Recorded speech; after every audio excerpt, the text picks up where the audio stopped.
See, stories like this are why I stay on the so-called left-wing liberal blacks. And that's why I constantly use that type of rhetoric of left-wing liberal blacks and why I stay on them so hard. Because they're all frosting and no cake. And this dude, Colin Kaepernick, is a very, very, very good example of that. All frosting and no cake, a dude who got totally caught up in the social media world, in the hype of so-called black people getting killed by the police on camera. All these social justice and social media revolutionaries, they got all wound up for nothing. They did nothing other than a bunch of gestures, because deep down they really just want the so-called white man and white woman to give them a hug, right?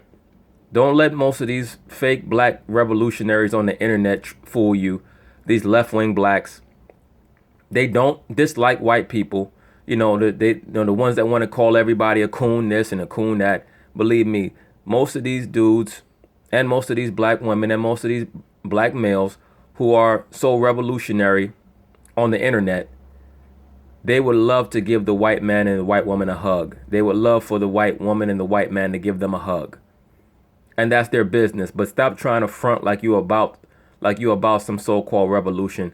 Just like this guy here. Totally caught up in his own world. And he really was following behind his woman. For those of you who don't know, his woman is works for MTV. Her name is Ness Nitty. Some little Egyptian chick who caused all type of confusion in the 49er locker room a couple of years ago because she was dating Alden Smith before Kaepernick. And she probably had her eyes on getting to Kaepernick. And it caused all type of contention. For those of you who remember, Alden Smith had that falling out with the 49ers where he, I think he crashed Kaepernick's car. And it was over a woman, as usual. But she got all up in his head and turned him into a social media revolutionary. And like most social media revolutionaries, he did not have an end game to any of his rhetoric. He was just talking.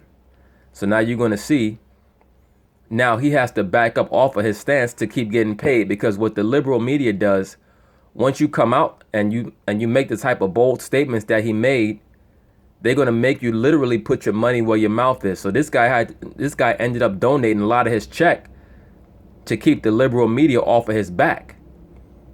And now, it's a year later, nothing has changed, but he has to keep getting paid if he wants to keep his lifestyle up. So now we're going to see how they cover this story.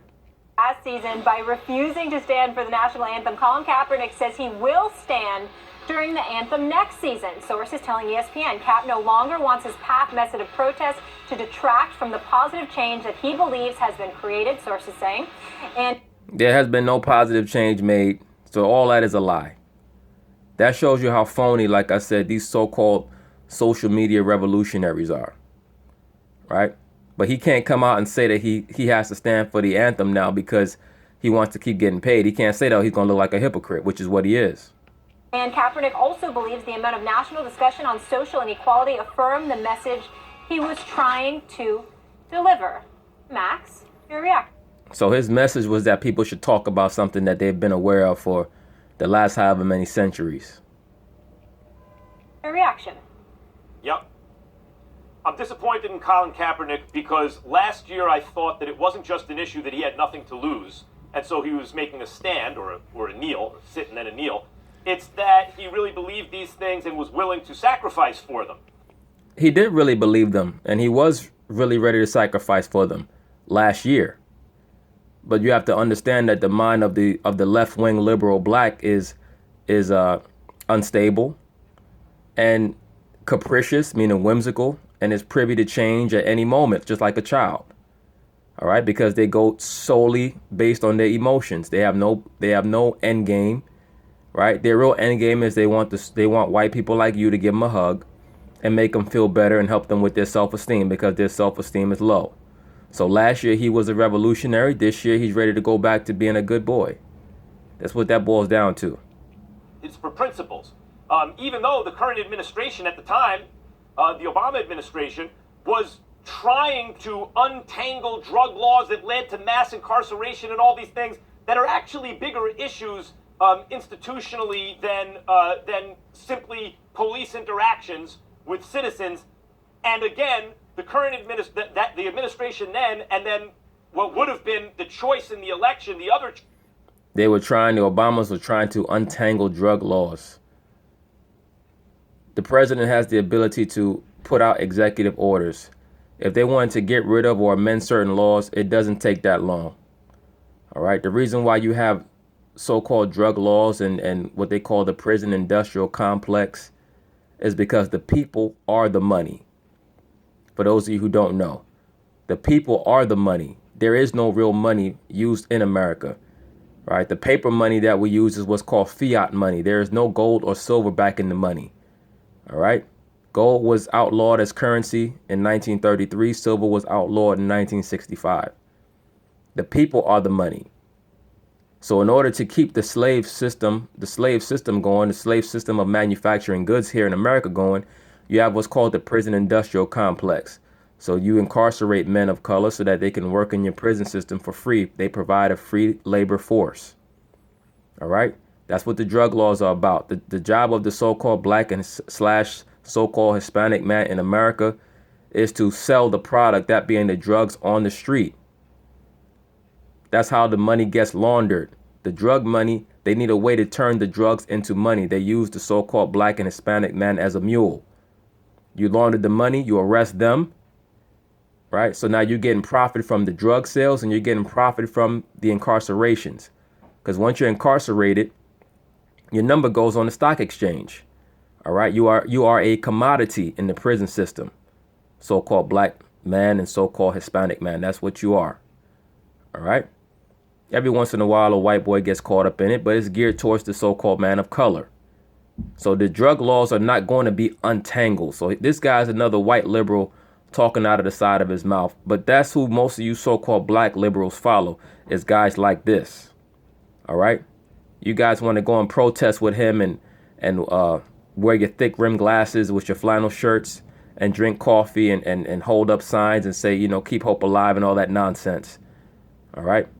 Meanwhile, this guy probably has 3 or 4 homes and snorts coke on the weekends.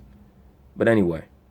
Other choice than the one that was actually made also was probably going to be better for those kinds of interactions and mass incarceration, etc., the kind of stuff that he professed was important to him.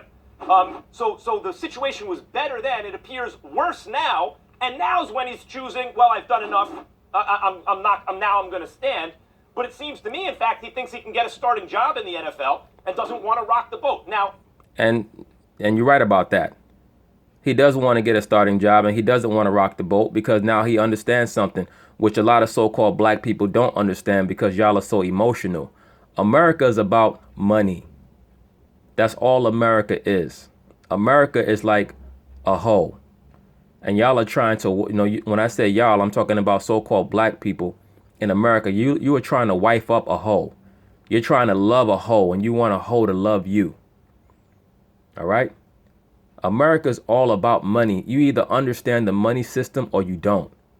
And black people do not understand the money system. When I say black people, I'm talking about people of color en masse, meaning for the most part. They don't understand the money system. So they get caught up in the propaganda of the liberal media, talking about equality and loving everybody.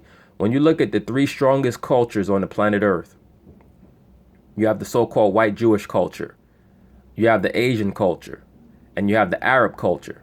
And what those 3 cultures have in common, number 1, they're male dominated. And number 2, they understand the money system. The white Jews run the banks.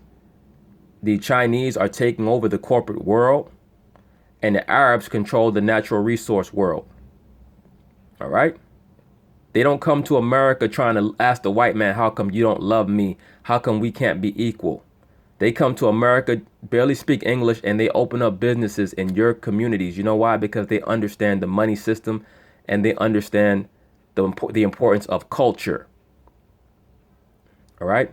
Black people, so-called blacks in the Americas, have the weakest culture on the earth because our people are the most ignorant. They don't know anything. And they try to compensate for that by fabricating these fake cultural things like hip hop and fashion and all this tattoos and all this nonsense, which is not real. All right. We have to get to the point of the matter. This is why I'm addressing this Kaepernick dude, because he's all over the place and he's really symptomatic of the issues that you see with the so-called black man in America, always following behind a damn woman. This guy, believe me, this guy Kaepernick, he went through all this nonsense last year because he got to following behind his woman, and things got, no, he didn't realize how serious things was going to get, and he had to keep playing a role. And now he's tired of playing a role, so he said, look, I got to get this money, which is where his mind should have been on the whole time. Now, I realize that he's done a lot. He has done a lot. He's raised money, some of his own money, and that's real and that's serious, and kudos to Colin Kaepernick. But he's given me the impression of like a college sophomore who's read a book, and now that's what he knows about the subject and is really sure about it. And he gave me that impression at the time when I saw the Castro t-shirt and some other thing. Yeah, he gave me the same impression. He's a dude caught up in his feelings. He's caught up in a fad. Last year, the fad was to be a so-called black revolutionary, a black internet revolutionary. And that's what he was. And now the fad is wearing off. All right. People got all caught up in their feelings when the brother from Minnesota got killed in his car and the cat down there in Baton Rouge got killed. All right. You got to understand something. There's damn near 20 million black men in America. All right. If they showing you online certain black men getting killed by the police, the reason why black men can get killed by the police is not because the so-called white man is racist, but it's because we have a weak culture. If you had a strong culture, then we could legitimize everything that we're doing. Then you can have your own businesses. Then we can have our own police force like the white Jews have, right? The white Jews have their own police force. You understand that? Because their culture is so strong. When the police go to Chinatown in any city in America, they know they just cannot arrest an Asian man. They just cannot do that. They actually have to do business with the triads and things like that to make sure that everything goes along as planned because of the strength of the culture. All right. Now, when it comes to the so-called Arabs, everybody says, well, the Arabs are terrorists. They coming hard at the Arabs. They only coming hard at the Arabic countries that are not strong in regards to their natural resources. All right. And certain Arabic or so-called Islamic cultures whose leaders are down with the program and they want them removed. So now they have to stage a pretext to go remove those leaders so that they can invade them for their natural resources. But the ones that they already have written agreements with, like Saudi Arabia or certain other parts of the Arab Emirates, they don't have to demonize them because they're making billions off of them. Everything is about the money, right? Like the old saying goes, when you've eliminated everything else, who has the most to gain? Period. All this emotional nonsense that black people are doing on the internet, you're cooning, you're this, you're that. Most of these dudes don't even know what the term coon really means. They don't really even know what they're really saying. And it's because the black man is being dominated by his woman. And you're looking like a damn fool. But anyway. Things. And now he's giving me the impression that, in fact, it's a bit opportunistic, that he made a stand or a sit or a kneel when he had nothing to lose, and now he has something to lose, and even though the situation is more dire, now doesn't want to rock the boat. And I hate to say that because I supported him early on in his protest, and I know he's raised money and done some good things, and maybe he is following his conscience, but that's not just what it appears to be to me at this moment. Yeah, he's saying it's more dire because this guy, remember, he's a white super liberal. So now he's scared because Trump has taken over. And the liberals are fearful because, see, Trump taking over represents the return of the white patriarchy, right? Which really hasn't been in effect for a while. See, they thought by bringing in Hillary Clinton, as you call her, they were going to advance the feminist social order even further. But when that didn't happen, they're like, oh, man, now we're going to revert backwards. But, we're going to continue on this because I'm running out of space here. But this is definitely a very important issue that needs to be covered. Peace.